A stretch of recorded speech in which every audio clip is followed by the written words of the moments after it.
Hello everyone, आज है 29 मार्च और आज इस वीडियो में हम बात करने जा रहे हैं टाटा मोटर्स के बारे में। देखिए, 300 रुपए से भी कम प्राइस पे टाटा मोटर्स का शेयर अवेलेबल है। 350 रुपए तक शेयर पहुंच गया था, लेकिन उसके बाद हमें गिरावट भी देखने को मिली। लेकिन अभी भी अगर देखें तो ट्रेंड इसका पॉजिटिव है। हाल फिलहाल में टाटा मोटर्स ने एक बड़ी अनाउंसमेंट की है। एसबीआई के साथ मिलकर उन्होंने एक नई ऑफर लॉन्च करी है लोगों के लिए, जिससे इनकी गाड़ियों की बिक्री बढ़ेगी और एसबीआई के कस्टमर्स भी बढ़ेंगे।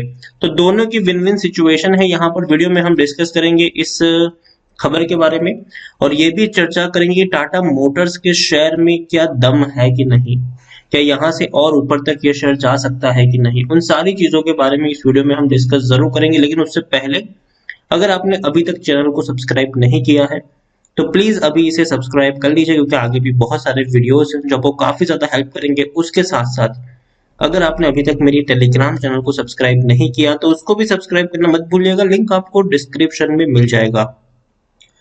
तो टाटा मोटर्स 300 रुपए से भी कम प्राइस पे अवेलेबल है। पिछले एक महीने में देखें तो बहुत बड़ी गिरावट हम देख चुके हैं। 350 रुपए के लेवल से टूट कर आया था, 285 रुपए तक पहुंचा, लेकिन बाद में एक तेजी हमें जरूर देखने को मिली है। पिछले एक साल में देखें तो इसने बढ़िया पैसा बना के दिया है लोगों का। 65 रुपए तक शेयर टूट गया था, बढ़िया तेजी आई, रोकना मुश्किल हो गया था इसको। 318% से भी ज्यादा का ग्रोथ हमें देखने को मिल चुका है। इतनी दमदार तेजी है। और देखिए, अगर आप मेरे चैनल को रेगुलर फॉलो करते हो तो टाटा मोटर्स के ऊपर कई सारे वीडियोस मैंने बनाए थे इस लेवल के ऊपर, और हर बार मैंने कहा था कि तेजी आएगी, बेचने की गलती मत करना। लेकिन जब 300 रुपए से ऊपर शेयर निकला था तब मैंने ये भी कहा था कि अब प्रॉफिट बुकिंग देखने को मिल सकती है, तो उसके लिए भी आपको तैयार रहना चाहिए। शॉर्ट टर्म के ट्रेडर्स हो तो प्रॉफिट बुक कर सकते हो, लेकिन लॉन्ग टर्म के ट्रेडर्स हो तो बने रहिएगा, गिरावट में थोड़ी और क्वांटिटी भी ऐड कर सकते हैं, ये भी मैंने कहा था। अब जब 300 रुपए तक पहुंच चुका है तो क्या दोबारा एंट्री ले सकते हैं कि नहीं, मौका यहाँ पर आया है कि नहीं, वो भी हम यहाँ पर बातचीत करेंगे। लेकिन आप देखिए, अगर मैं आपको 10 साल का ग्राफ दिखाऊं तो टाटा मोटर्स एक बड़े लेवल से नीचे फिसला भी है। अब देखिए, 600 रुपए के लेवल से शेयर फिसल के नीचे आया था, और इसकी जो सबसे बड़ी वजह थी वो यही थी कि जैगुआर लैंड रोवर जो है, जिसमें टाटा मोटर्स को भारी नुकसान हो रहा था, क्योंकि जेएलआर की जो बिक्री है वो बहुत कम हो चुकी थी, कि इनका जो मार्केट था वो चाइना और यूरोपियन कंट्रीज में ज्यादा है। ऐसे में वहां पर बिक्री हो नहीं रही थी, तो टाटा को भारी नुकसान हो रहा था इसके चलते। लेकिन बाद में धीरे धीरे जब शेयर 100 रुपए के करीब पहुंच गया था, तब रिपोर्ट्स भी आई थी कि अब जेएलआर अच्छा परफॉर्मेंस कर रहा है। अब इनकी जो बिक्री है वो चाइना में बढ़ी है, इवन यूरोपियन कंट्रीज में भी इनकी बिक्री बढ़ी है, और इसीलिए तेजी भी बनी थी। 200 रुपए के करीब शेयर पहुंचा, लेकिन उसके बाद आया कोरोना। सबसे पहले चाइना में वो आया, और जेएलआर का जो सबसे बड़ा मार्केट था वो चाइना ही था, और इसीलिए टूटना शुरू हुआ ये। उसके बाद यूरोपियन कंट्रीज में कोरोना फैला और शेयर और टूट के बिखरने लगा। उसके बाद जब इंडिया में आया तब हालत ये हो गई कि शेयर 65 रुपए तक चला गया, और यहाँ पर मैंने कहा था कि अब मुझे इसका जो ट्रेंड है वो पॉजिटिव लग रहा है, अब यहाँ पर आपको बाइंग करनी चाहिए। और शेयर में आप देख सकते हैं कि कितना बढ़िया उछाल है।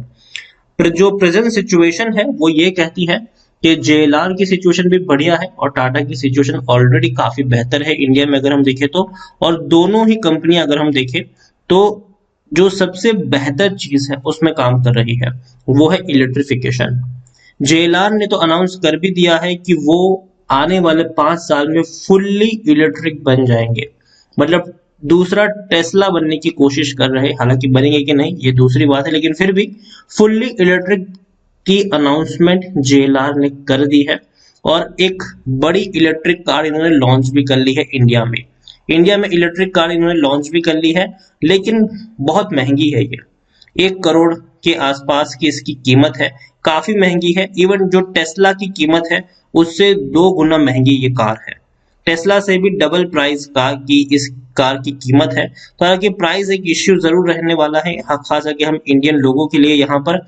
तो ये सक्सेस होगा कि नहीं वो तो कहना मुश्किल है, लेकिन फिर भी टाटा की इलेक्ट्रिक कार भी आने वाली है, वो आपको किफायती दामों पर मिल सकती है फ्यूचर में। और सबसे पहले अगर एक और चीज मैं आपको दिखाने की कोशिश करूं तो देखिए, लार्ज कैप शेयर है ये। 1 लाख करोड़ के आसपास का मार्केट कैप है। एनएससी में देखें तो 8 करोड़ से भी ज्यादा का इसका वॉल्यूम ट्रेड है। काफी बड़ी क्वांटिटी में लोग यहाँ पर खरीदारी बिकवाली कर रहे हैं। शेयर होल्डिंग भी आप देखिए, प्रमोटर के द्वारा बड़ी क्वांटिटी उठाई गई है। दिसंबर तक जो होल्डिंग 42.39% थी, फरवरी में वो 46.41% हो गई। मतलब 4% से भी ज्यादा की खरीदारी प्रमोटर के द्वारा हुई है। प्रमोटर का भरोसा बढ़ा है और प्रमोटर ने जब भी खरीदारी करी है शेयर में हमेशा हमें तेजी देखने को मिली है, खास करके टाटा में। एफआईएस की बात करेंगे तो बिकवाली हुई है थोड़ी सी, म्यूचुअल फंड ने भी हल्की सी बिकवाली की है, इंश्योरेंस कंपनी ने भी हल्की सी बिकवाली की है, लेकिन अभी भी एक बहुत बड़ी होल्डिंग इन तीनों के पास है। 14.52% की होल्डिंग एफआईएल्स के पास है, 4.76% की होल्डिंग म्यूचुअल फंड के पास है और 6.03% की होल्डिंग इंश्योरेंस कंपनी के पास है। टाटा सन्स सबसे बड़े प्रमोटर है, तकरीबन 3% की होल्डिंग गिरवी भी है, 46 म्यूचुअल फंड स्कीम्स का पैसा लगा है, 479 एफआईएल्स का पैसा लगा है। हाईएस्ट पब्लिक शेयर में सिटी बैंक है न्यूयॉर्क डिपार्टमेंट का, 10.67% की होल्डिंग है और इंडिविजुअल इन्वेस्टर होल्डिंग 14.44% के आसपास देखने को मिल रही है। एक और बड़ी खबर निकल कर आई है टाटा मोटर्स में, जो मैंने आपको पोस्टर में भी दिखाया है, और वो है कि एसबीआई के साथ इन्होंने पार्टनर किया है, क्योंकि फाइनेंस करने वाले हैं कमर्शियल व्हीकल्स को। जो देखिए सरकार की जो एक नई पॉलिसी आने वाली है, स्क्रैपिंग पॉलिसी, कि भैया इस इतने साल पुरानी अगर आपकी गाड़ियां होगी तो इसके लिए आपको ये करवाना पड़ेगा, ये करवाना पड़ेगा, तो स्क्रैपिंग पॉलिसी है। और ज्यादातर लोगों के लिए जो पुरानी गाड़ियां हैं उनको भैया अपनी गाड़ी नई लेनी ही पड़ेगी, इसके चांसेस भी ज्यादा है, और इसीलिए टाटा मोटर्स ने एसबीआई के साथ पार्टनर किया है कि अफोर्डेबल प्राइस पर वो कमर्शियल व्हीकल्स को फाइनेंस करने वाली है। और अब देखिए एमओयू साइन किया, एक तरीके से हम कह सकते हैं कि लाइट कमर्शियल व्हीकल्स जो है वो फाइनेंस किए जाएंगे एसबीआई के थ्रू और टाटा मोटर्स के। और एक अच्छी बात है, दोनों की विन विन सिचुएशन है, टाटा की गाड़ियां बिक जाएगी और एसबीआई को अपने कस्टमर्स मिल जाएंगे, जिससे वो लोग ब्याज खाते रहेंगे गाड़ियों के ऊपर। तो दोनों तरफ से कह सकते हैं कि विन विन सिचुएशन है। आप देखिए, a collaboration with State Bank of India with allow Tata Motors commercial vehicle customers to avail loan in hassle free manner, मतलब बिना किसी दिक्कत के आपको लोन मिल सकती है यहाँ पर अगर सब कुछ सही रहा तो। As well as access SBI unique technology offering, the company said in statement, तो कंपनी ने अपनी स्टेटमेंट में ये चीज बताई भी है। और डाउन पेमेंट आप देखिए, it will help introduce easy loan structure schemes which will help migrate the cost difference between BS5 and BS4। अब देखिए, तो बोथ व्हीकल्स की बात करें तो आसानी से ईएमआई की लेकर आप ये सारी चीजें कर सकते हैं। और एसबीआई का नेटवर्क भाई साहब हर जगह फैला हुआ है, आपको छोटे से छोटे गांव में एसबीआई मिल जाएगा, और इसीलिए कह सकते हैं कि इन्होंने इस बैंक को पकड़ा है। ये सबसे बड़ी अच्छी बात है टाटा मोटर्स के लिए कि उन्होंने एसबीआई को पकड़ा, जिसकी रीच छोटे से छोटे गांवों तक आपको देखने को मिल जाती है। तो विन विन सिचुएशन है दोनों की तरफ से, और एक अच्छा मूव भी है टाटा मोटर्स की तरफ से, और एक अच्छे समय पे आया हुआ ये मूव्स है, क्योंकि सरकार बहुत जल्दी स्क्रैपिंग पॉलिसी लेकर आने वाली है। जितने पुराने व्हीकल्स हैं उन सबको कह सकते हैं कि भाई साहब नई गाड़ियां खरीदने की जरूरत पड़ने वाली है।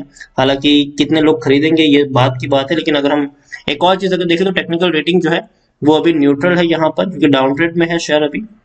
उसके अलावा according to Moneycontrol user 77% लोग यूजर जो है वो खरीदने की सलाह दे रहे हैं और 13% लोग होल्ड करने की बात है, मतलब 90% लोगों का पॉजिटिव व्यू है, जबकि सिर्फ 10% लोग आपको बेच के निकलने की सलाह यहाँ पर दे रहे हैं। और इवन जो बड़े बड़े फंड हाउसेस हैं उनकी भी काफी पॉजिटिव कमेंट्री है। एमकी ग्लोबल 375 का टारगेट है, आईसीआईसीआई डायरेक्ट का 375 का टारगेट है, मोतीलाल ओसवाल का 400 रुपए का टारगेट है, शेर खान का 365 का टारगेट है, एक प्रभुदास लीलाधर है जिनका 255 रुपए के आसपास का टारगेट प्राइस हमें देखने को मिल रहा है। और यहाँ पर एक और चीज देखिए तो अच्छी बात यहाँ पर है कि प्रमोटर्स के द्वारा बड़ी खरीदारी हुई है। टाटा ग्रुप के आप किसी भी शेयर्स में देख लो, प्रमोटर साल में 2-3 बार आते हैं, बड़ी खरीदारी करते चले जाते हैं, कभी बेचने के लिए दोबारा वो आते नहीं है। सिर्फ और सिर्फ ट्रेड इनके देखने को मिलेंगे, खरीदारी के बिकवाली के ट्रेड्स बहुत ही कम होते हैं, ना के बराबर होते हैं। रेवेन्यू में देखिए तो बढ़िया उछाल आया है, कोरोना के बाद देखिए तो लोग अपना पर्सनल व्हीकल खरीदना पसंद कर रहे हैं और पब्लिक व्हीकल्स को अवॉइड भी कर रहे हैं, क्योंकि कोरोना की वजह से लोग कहीं ना कहीं, अगर ऑफिस की बात करें तो जिनके पास जो लोग अफोर्ड कर सकते हैं वो एटलीस्ट अब तो खरीदारी कर ही रहे हैं। रेवेन्यू देखेंगे तो इंक्रीज है, ये अच्छी बात है। 31-32 हजार करोड़ का रेवेन्यू जून क्वार्टर में था, सितंबर में वो 55 करोड़ के आसपास रहा, दिसंबर क्वार्टर में वो 75 करोड़ से भी ज्यादा का वो रेवेन्यू निकल गया। प्रॉफिट की भी अगर हम बात करने जाए तो प्रॉफिट भी अच्छा हुआ है, 3222 करोड़ का प्रॉफिट हुआ है, और ये अच्छी बात है क्योंकि इससे पहले कंपनी को नुकसान हो रहा था। तो ओवरऑल अगर मैं बात करूं टाटा मोटर्स की, तो अच्छा मूव इनके द्वारा प्ले किया गया है, खास करके एसबीआई के साथ जो पार्टनरशिप इन्होंने करी है फाइनेंस को लेकर कमर्शियल व्हीकल्स के, ये एक अच्छा मूव है। और एसबीआई की जो रीच है वो काफी बड़ी है, तो एक अगर हम कहें कि कोई एक बैंक इसके लिए सबसे बेस्ट हो सकता है, तो वो एसबीआई के अलावा और कोई बैंक नहीं हो सकता जिसकी रीच आपको छोटे से छोटे गांव में देखने को मिल जाती है। और भाई साहब, अब तो लोगों के अकाउंट्स भी वहां पर बहुत ज्यादा पैमाने में खुल भी गए हैं यहाँ पर। तो टाटा मोटर्स लॉन्ग टर्म के लिए मुझे ये शेयर पसंद आता है क्योंकि इनकी पकड़ काफी बेहतर है। जो इलेक्ट्रिफिकेशन की हम बात कर रहे हैं उस सेक्टर में इनकी जो पकड़ है वो बेहतर है। और इन्हीं की एक कंपनी उसके लिए इंफ्रास्ट्रक्चर डेवलप कर रही है, और वो है टाटा पावर। टाटा पावर अभी अगर आप देखें तो 100 से भी ज्यादा इनके पावर स्टेशन लग चुके हैं, चार्जिंग स्टेशन लग चुके हैं, और साल के अंत तक वो 600 से भी ज्यादा चार्जिंग स्टेशन लगाने वाले हैं। ये इनका टारगेट है। और इलेक्ट्रिफिकेशन के लिए जो सबसे बड़ी चीज होती है, इलेक्ट्रिक व्हीकल्स के लिए जो सबसे बड़ी चीज होती है वो है चार्जिंग स्टेशन। जिस तरीके से आपको जगह जगह पर पेट्रोल पंप, गैस स्टेशन देखने को मिल रहे हैं, वैसे ही अगर आपको चार्जिंग स्टेशन दिखने को मिल जाए तो लोग एक बार के लिए इलेक्ट्रिक व्हीकल्स खरीदना पसंद भी करेंगे। तो इसीलिए टाटा मोटर्स जो है वो लॉन्ग टर्म के लिए मुझे पसंद आता है। और अभी तो शुरुआत हुई है इसकी तेजी की, लेकिन जैसे कि मैंने हमेशा कहा है कि जब बड़ी तेजी आती है तो थोड़ी बहुत बिकवाली भी आती है। देखिए, जब शेयर 65 पे था, मेरी खरीदारी की रिकमेंडेशन थी, 100 पे आया, 150 पे आया, 200 पे आया, 250 पे आया, तब तक मेरी बाइंग की रिकमेंडेशन थी। इवन 290 पर भी मैंने कहा था कि खरीदारी कर लो। लेकिन जैसे ही 300 से ऊपर ये निकला, 325 रुपए तक गया, तब मैंने कहा था कि अब यहाँ पर प्रॉफिट बुकिंग कभी भी आ सकती है। तो अगर आप शॉर्ट टर्म के ट्रेडर्स हो तो आधा होल्डिंग बेच आप सकते हो, और लॉन्ग टर्म के निवेशक हो तो बने रहिए, और गिरावट अगर आती है तो थोड़ी और क्वांटिटी आप उस लेवल पर ऐड कर सकते हैं। 300 रुपए से कम का लेवल मुझे खरीदारी के लिए पसंद आता है, इसमें कोई शक नहीं है। अगर आप लॉन्ग टर्म के यहाँ पर निवेशक हो तो टाटा मोटर्स अभी भी खरीदारी कर सकते हो। अगर आपका नजरिया लॉन्ग टर्म का है तो अभी भी मुझे ये शेयर पसंद आता है, और लॉन्ग टर्म में जरूर आपको तेजी देखने को मिलेगी, क्योंकि जिस तरीके से हम आने वाले दिनों में मूव करने वाले हैं इलेक्ट्रिफिकेशन की तरफ, तो वहां पर टाटा मोटर्स की पकड़ बहुत ही ज्यादा मजबूत है।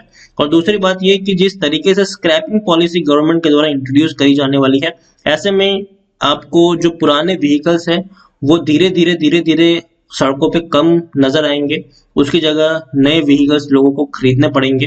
तो ऐसे में जो गाड़ियों का बिजनेस जो लोग करते हैं, जो ऑटोमोबाइल्स कंपनी है, उनका फायदा डेफिनेटली आपको देखने को मिलने वाला है, और टाटा मोटर्स एक बेनिफिशियरी जरूर रहने वाला है इसका। तो खरीदारी की है, बने रहिए। फ्रेश बाइंग करना चाहो करो, लेकिन टुकड़ों में खरीदारी करो तो ज्यादा बेहतर होगा, क्योंकि अभी भी बॉटम कहाँ है ये कहना मुश्किल है, मार्केट और कितना सिंक हो सकता है कहना मुश्किल है। तो इसलिए टुकड़ों में खरीदारी अगर आप करोगे तो ज्यादा बेहतर होगा। अगर आपको 1000 शेयर खरीदने तो पहले 200 खरीदो, वेट करो 5-10 रुपए और नीचे टूट जाए, और 200 क्वांटिटी ऐड करो, वेट करो और 5-10 रुपए टूटे, थोड़ी और क्वांटिटी ऐड करो। इस तरीके से प्ले करिए, और कम से कम यहाँ पर 2-3 साल का लक्ष्य लेके चलिए। लॉन्ग टर्म के लिए होल्ड करने वाला ये शेयर है, और इसीलिए मुझे लगता है कि आप या इसको लॉन्ग टर्म के लिए कैरी करोगे तो ज्यादा बेहतर रहेगा।